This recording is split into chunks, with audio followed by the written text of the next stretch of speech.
doit la gérer ou non, ou est-ce qu'on doit passer outre de cette photo. Autre personne donc, de la photographie humaniste, qui est plutôt regroupée sur la photographie humaniste, c'est donc Cartier-Bresson. Et donc il va faire des photos pareil du Paris de l'époque, hein, des ambiances. Le grand truc de Cartier-Bresson, c'est le génie de la composition. Enfin, c'est quelqu'un qui était formidable pour ça.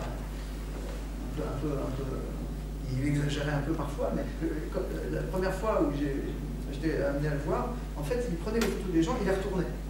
Et si ça ne correspondait pas avec ses diagonales, il disait c'est nul. Voilà, ça allait assez vite dans sa façon de gérer les photos. Alors, c'est quelqu'un qui va justement composer énormément, et à chaque fois, c'est des compositions d'images en images. Et donc, le premier traitement photographique vraiment qu'on va avoir, le développement de la photographie à travers des compositions, on se fait plutôt à cette période-là, juste avec ces photographies, avec ces photographes. Pour vous montrer des exemples, donc le génie aussi de Cartier-Bresson, c'était justement d'avoir ces constructions et ces rappels Giacometti, par exemple, par exemple sur des photos, qui sont assez hallucinantes. Pareil, qui se transforme dans son œuvre. Et là, pareil, c'est quand même hallucinant. Donc, c'était le coup d'œil qu'il avait, et c'est vrai qu'il était un photographe. Il a parlé de l'instant décisif, c'était comme un chasseur qui devait tout de suite détecter ce qui se passait et qu'il était le seul à pouvoir faire. Donc, lui, il ne recadrait jamais, on va le voir, il ne recadrait jamais. On pouvait pas faire deux fois la même photo, on ne pouvait pas faire repasser les gens, c'était impossible, c'était contre sa conception de la photographie. Hein, c'était l'instant décisif qui primait dans la construction. Mais c'est un génie du cadrage. Alors, vous connaissez peut-être les règles de composition, les règles des tiers. Règle des tiers en composition, c'est le fait de décomposer une image en trois parties.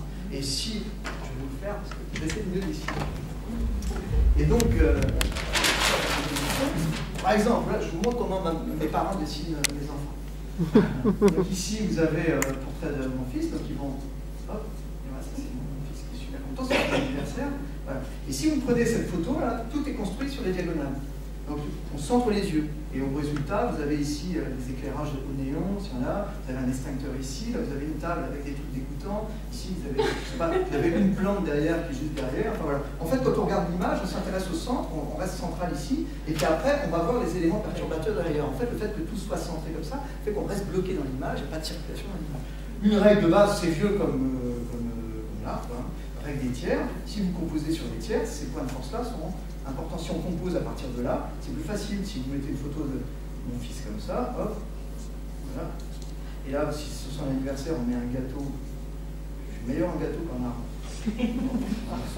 Et donc ici, hop, voilà. Et ici, si on prend des trajets de circulation, ben en fait, quand on va rentrer dans l'image, je vais vite, hein, hop, ben ici, on va circuler et on va voir les éléments. Puis surtout, en se rapprochant, on va avoir cette dynamique dans l'image. Ça, c'est ce qu'on appelle les points de force.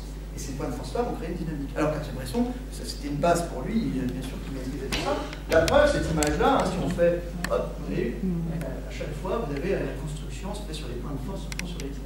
Mais il allait encore plus loin que ça dans sa composition, c'est ça qui est intéressant dans cette manière de photographier, c'est qu'il décomposait souvent les images en plusieurs parties. Par exemple, ici, il y a une ligne qui est là, et si on répète sa ligne, ça coupe la photo en deux, et ces deux éléments qui se répètent souvent, ces photos sont multiples comme ça. C'est plusieurs photos dans une photo. Alors, oui, à chaque fois, vous avez cette barre-là qui va reproduire exactement la deuxième zone. Puis alors, une photo, moi, personnellement, que j'adore, Cartier-Bresson, c'est cette photo-là, parce que c'est assez révélateur de tout ce qu'il pouvait faire rapidement. Déjà, il va faire des photos dans des lieux qui sont très moches, donc il ne s'intéresse pas au beau, en fait.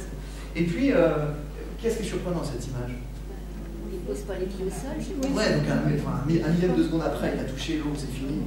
Et puis, c'est côté reproduction. Hein, vous avez cette image-là qui se reflète là, et puis ici, vous avez une danseuse-là qui se reflète là, avec pratiquement la même similitude. Donc, et puis, avec l'effet de reflet. Donc, cette composition encore en diagonale, comme ça, décalée, qui va être intéressante. Vous voyez, la photo est carrément divisée en deux, et se répète deux fois dans le même. Donc ça, c'est intéressant, parce qu'on va commencer à gérer cette photographie. Alors, le problème de Cartier-Bresson, c'est que c'était dogmatique, son truc, quoi. Et vous savez pourquoi il y a un petit filet noir tout autour, là? Juste là. Parce que quand j'étais étudiant en photographie, on faisait exprès de faire des filets noirs autour de nos photos, pour faire comme Cartier-Bresson. Et lui, il faisait pas ça pour faire beau, il faisait ça parce que c'est pour montrer qu'il n'avait pas recadré son image. Je ne sais pas si vous savez comment fonctionnaient les agrandissements avant. Lui, il agrandissait un peu son passe-vue, l'endroit où passait le fil de la lumière. Et comme il agrandissait un peu le trou, bah, il montrait en faisant un petit filet noir, il dit voilà, c'est le bord de l'image, c'est pas plus loin que le bord de l'image. Donc si on voit le filet noir ici, ça veut dire qu'il n'a pas recadré. Donc c'est vraiment ce qu'il a photographié. C'est pour ça qu'il parle de l'instant décisif. C'est exactement ce qu'il a cadré. C'est pour ça qu'il mettait ce filet noir.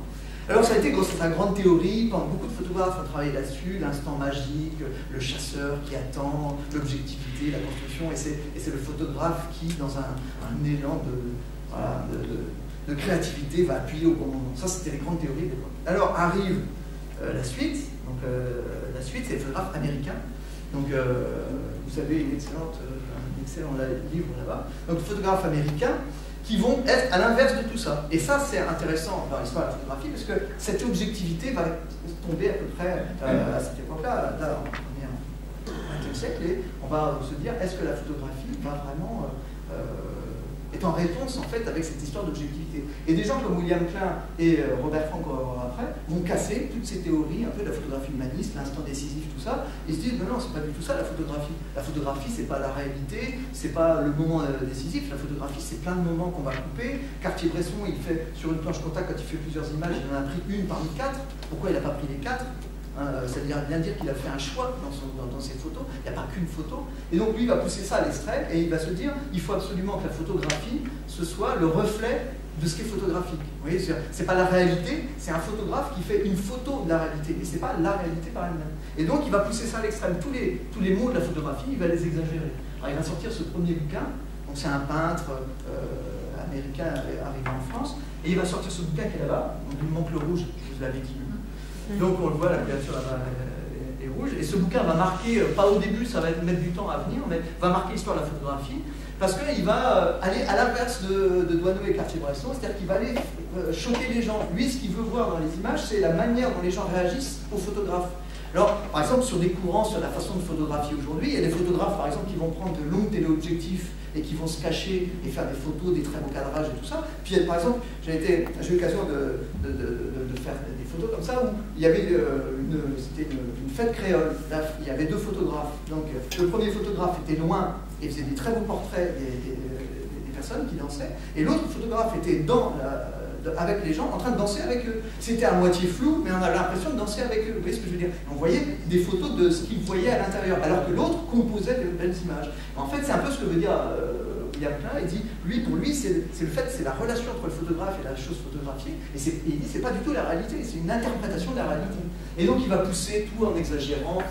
Le grain va être exagéré, les premiers plans flous. Il va prendre Cartier-Bresson et Doisneau, ne prenait que les objectifs qui représentaient 50 mm à l'époque de l'argentique, qui représentait la vue humaine, et les Américains, ce qu'on va appeler les Américains, c'est des gens qui sont plutôt d'origine américaine et qui vivaient en France, vont justement aller à l'encontre, comme ça, utiliser des objectifs plutôt déformants pour créer une espèce de relation entre la personne photographiée et le photographe. On voit bien qu'il y a un photographe derrière, alors que dans les photos de Doisneau et Cartier-Bresson, on ne sent jamais le photographe. Le photographe est toujours absent. Là, on se dit, c'est un photographe qui fait cette photo, il est avec ses enfants. Et donc, ça va donner une image très noire de l'Amérique, ce qui va choquer l'Amérique. Mais en France, par contre, ça va plaire sur cette nouvelle façon de photographier. Donc, il va pousser le développement pour que ce soit le plus contrasté possible, pour rapprocher les plans.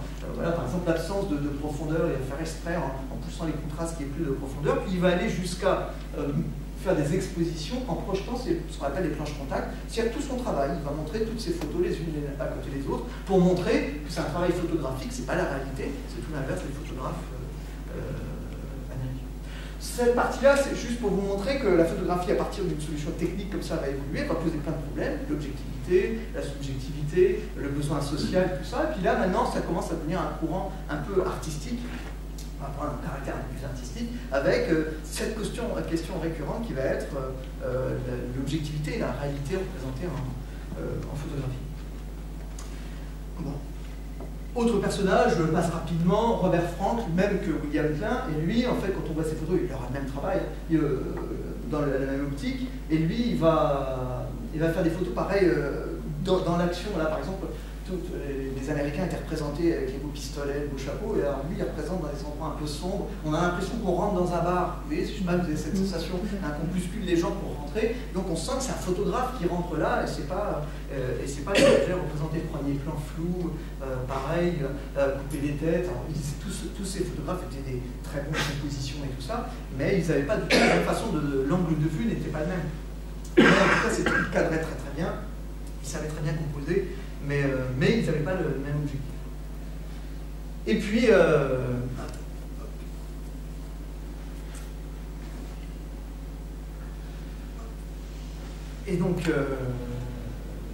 la technologie arrivant, on va tout bouleverser. Alors aujourd'hui, pour faire le point sur cette évolution de la photographie, ce serait difficile de ne pas passer sur tous les développements technologiques qui ont été créés. Par exemple, on est passé à des caméras très légères, c'est ce qui a expliqué tout le travail des Américains et des photographes humanistes. Et puis la dernière partie, je ne pourrais pas parler de l'évolution de la photographie sans vous montrer déjà les ordinateurs, l'évolution des ordinateurs, et puis le premier appareil photo numérique qui va être le clos, la fin de la partie argentique. Aujourd'hui, on est en plein dedans. En 1982, le premier appareil photo numérique. Et c'est là, d'un seul coup, tout va changer et on va boucler la boucle. Et aujourd'hui, la photographie, c'est plus vraiment un métier, quelque chose de systématique et d'à part. C'est devenu dans la vie des gens. Et pratiquement, je ne dis pas qu'il n'y a plus de photographes, mais le métier de photographe n'est plus le même que celui que l'on a connu avant, parce que tout le monde est photographe, personne ne l'est. Et après, il y a des très bons photographes qui font des bonnes photos. Et la photographie est devenue usuelle. L'appareil photo le plus utilisé, c'est ça aujourd'hui.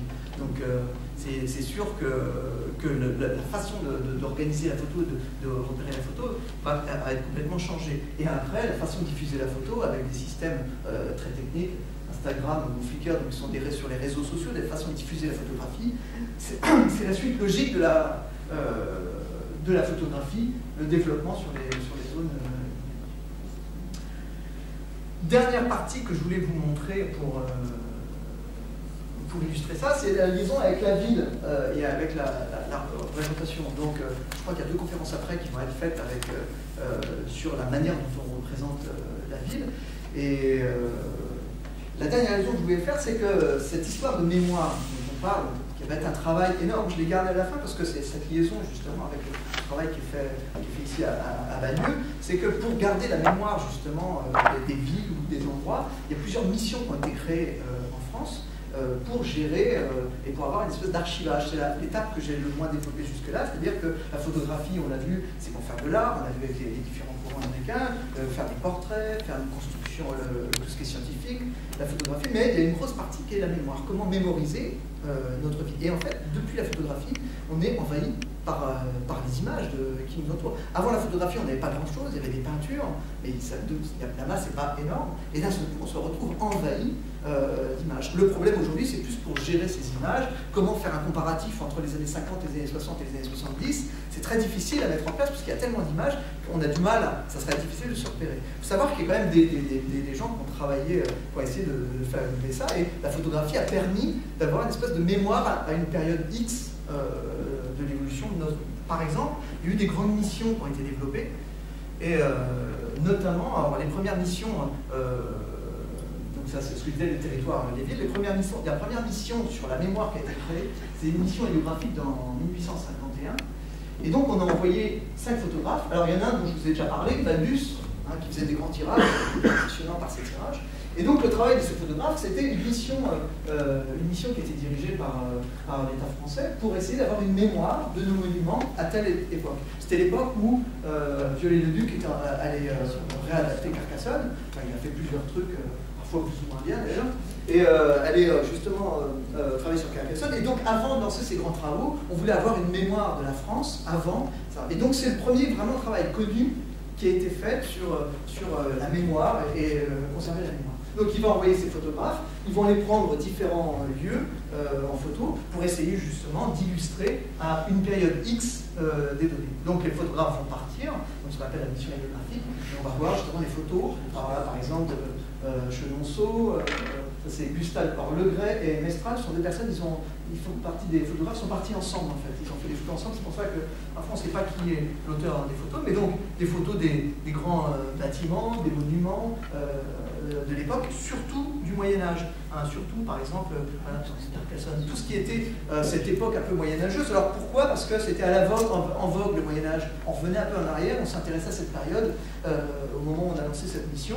Donc c'est surtout des bâtiments du Moyen-Âge qui ont été pris. Il y a les châteaux de la Loire, tout ça, mais il y en a beaucoup moins que le Moyen-Âge ou ce genre de photos.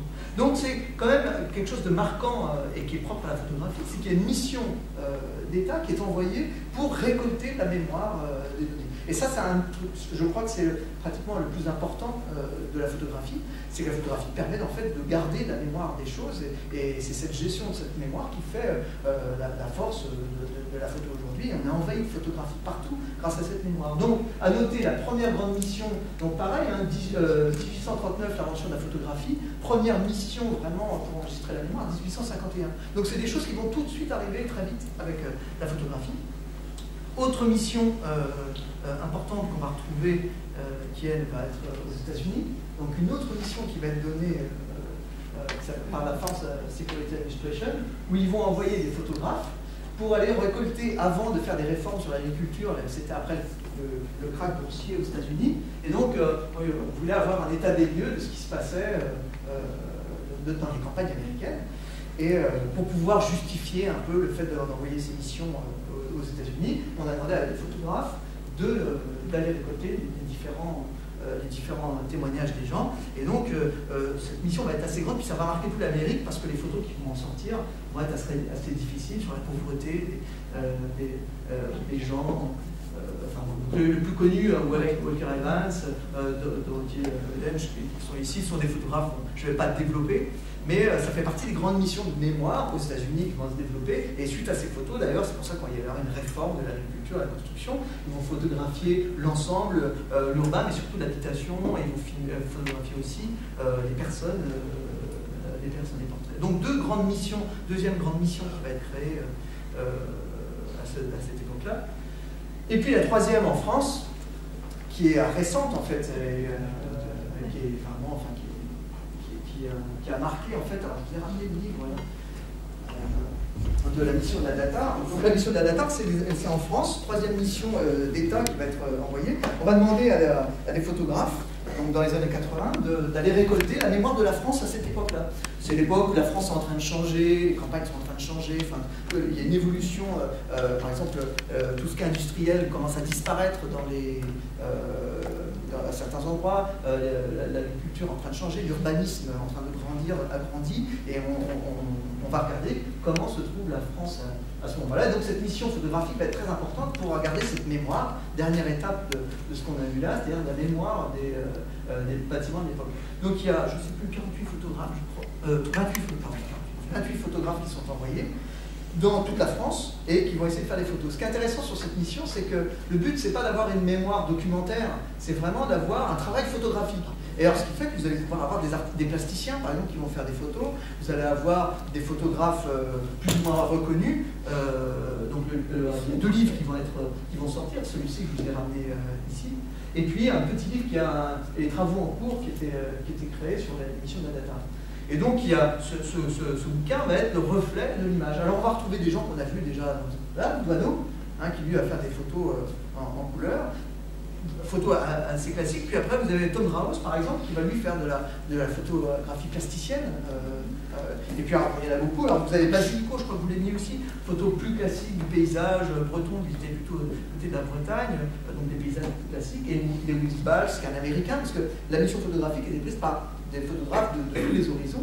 Et vous avez Balch, c'est l'Américain qui va avoir un regard assez particulier sur le territoire français. Donc ça, c'est aussi une grande étape. Ça fait quand même un ouvrage, je ne sais plus combien d'images au total. 2000. Ah, c'était marqué, c'est ça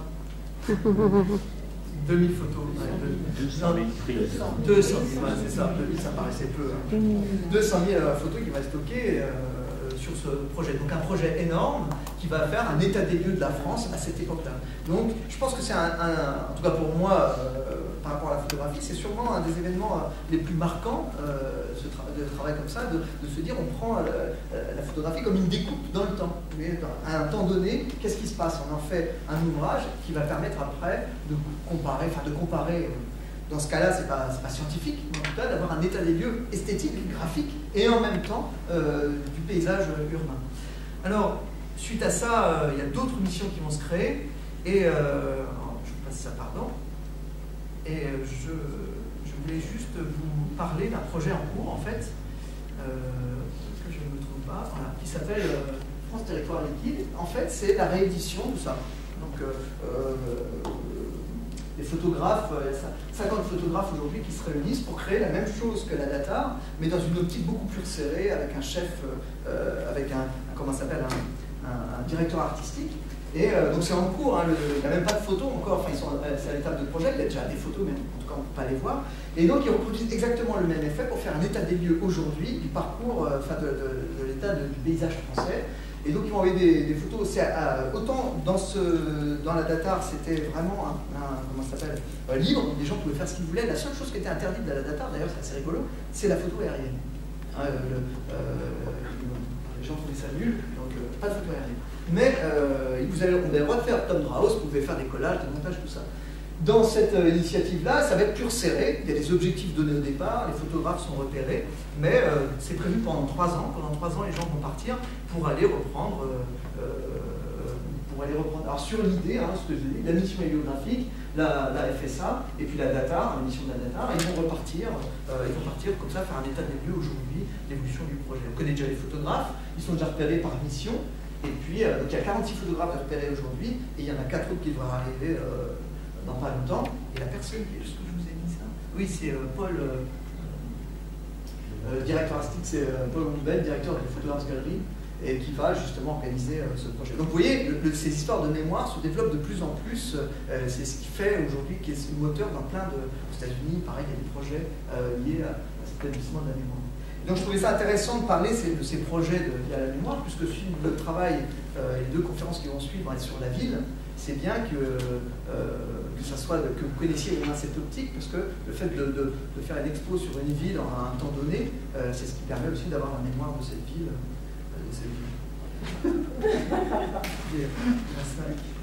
Est-ce que vous avez des questions par rapport à ce que vous voulez dire? À part mes dessins, la dernière fois, je suis un peu peur.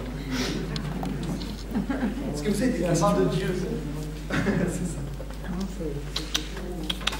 Vous avez des questions sur ce qu'a dit Liliane? Vous avez des questions?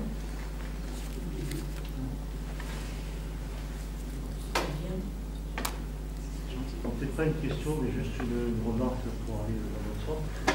J'ai trouvé très intéressant de commencer par les... Bon, je crois qu'on m'entend. Hein. J'ai trouvé très intéressant de commencer par les caméras obscura. En fait, effectivement, je crois que le bouquin de Hockney a fait beaucoup de vagues. Mais je crois que c'est un problème qui est plus global, c'est la question du statut de l'artiste. Alors vous, je crois que vous avez employé l'expression la main de Dieu, je crois. Ah, c'était ce que vous pensez des artistes à l'époque. Voilà. Et puis je crois que ça continue aussi. Des fois en sociologie, on parle de l'artiste incréé. En tout cas, moi, ce que je peux vous dire comme témoignage, c'est que j'étais très proche d'une exposition d'Ingres dernièrement. Et effectivement, à aucun moment, il n'a été signalé que Ingres avait utilisé des caméras Lucida, par exemple. Voilà. Et on oublie aussi que, pour autant, les artistes peintres ont toujours eu besoin de repères, puisque la mise au carreau, bon, évidemment, n'a rien à voir avec a priori, enfin, de rapport direct avec la photographie, mais effectivement, la mise au carreau permet effectivement de repérer les choses, et on sait aussi que d'autres artistes faisaient des représentations quasi théâtrales pour étudier la lumière. Et pour moi, c'est pas un défaut. Hein. Non, bien sûr. C'est un moyen technique comme un autre. Ce qui est étonnant, c'est que c'est toujours étonnant dans cette histoire de caméra lucida et d'Ingres et tout ça, c'est qu'il y a beaucoup d'artistes qui ont travaillé, dont l'exercice c'était de travailler à main levée, ce qu'eux reproduisaient avec des systèmes techniques en fait. Et toutes les écoles picturales, c'était ça, il fallait faire, reprendre la technique des perspectives, alors que le faisait avec des moyens techniques. Mais le fait qu'ils utilisent des moyens techniques, c'est comme un ordinateur en fait. Hein. Oui. Et puis c'est aussi un moyen de rappeler que la peinture et la photographie sont beaucoup plus proches qu'on le croit, et que finalement les luttes qu'il y a eu entre ces deux disciplines sont aussi des sortes de luttes fratricides. Oui, c'est des luttes d'intérêt en tout cas. Oui. Mais d'ailleurs, pour rebondir sur ça, c'est le statut même de l'artiste avec la photographie a été complètement bouleversé. Et à partir du moment où on pouvait devenir artiste avec un moyen mécanique sans interprétation, en fait, ça a permis à la peinture de se libérer de la reproduction. Et le jour où la photographie est arrivée, en fait, les peintres se sont dit, bah, puisque la reproduction, je schématise, hein, et puisque la reproduction c'est la photographie qui s'en sert, et ben c'est parti, et les peintres sont partis dans l'art abstrait, et la photographie a permis ce lissage. Puis après, avec Warhol qui a repris la photo pour en faire de l'art, avec Duchamp qui a mis sa pissotière pour dire de toute façon il n'y a pas d'artiste, il n'y a pas d'art, il n'y a rien. Aujourd'hui il n'y a plus rien en gros. Hein. Et donc, non mais c'est vrai, mais d'ailleurs c'est très intéressant. Moi je trouve ça très intéressant. La photographie a mis un coup de pied à la fourmilière en disant qu'est-ce qu'un artiste exactement? Pour Duchamp, c'était de dire c'est quelqu'un qui va dans une galerie. Vous mettez n'importe quoi dans une galerie, une pissotière, et ça devient de l'art. Donc voilà, il n'y a plus vraiment d'art. Et donc, est-ce que la photographie est un art? En fait, on s'en moque, quoi. On aime les photos, on n'aime pas les photos, la peinture. Bah, qu'est-ce qui est vraiment l'art? Enfin, pour moi, c'est plus, en tout cas, plus la photographie, c'est plus vraiment une discussion possible. Enfin, tout ça est désuet, et c'est souvent des conflits d'intérêts. Et le statut d'artiste, c'est souvent parce que des gens voulaient gagner des choses. Parce qu'il y a des lieux où les choses deviennent art quand on les met là, et qu'on peut en gagner de l'argent de ces œuvres. Mais après, qu'est-ce qui est art ou non? On s'en moque. L'important, c'est que ça fasse réagir les gens. Le but de l'art, c'est que les gens se disent, voilà, qu'ils soient choqués. Voilà, qu'ils aient peur, ou je ne sais pas quoi, c'est de faire réagir les gens, on s'en moque après du statut. Et la photographie, en tout cas, était un moyen de casser toutes ces représentations artistiques, à mon avis. L'exposition d'Adameto, il montre bien la chambre noire. Ah ouais? Non, mais lui, ça n'est jamais caché. Hein. Non, il a toujours dit, enfin, de toute façon, il y a plein de peintres qui l'utilisaient, dont on ne l'a pas su, mais qui ne le cachaient pas non plus. Mais beaucoup l'ont caché. Eh bien, merci alors. Merci beaucoup.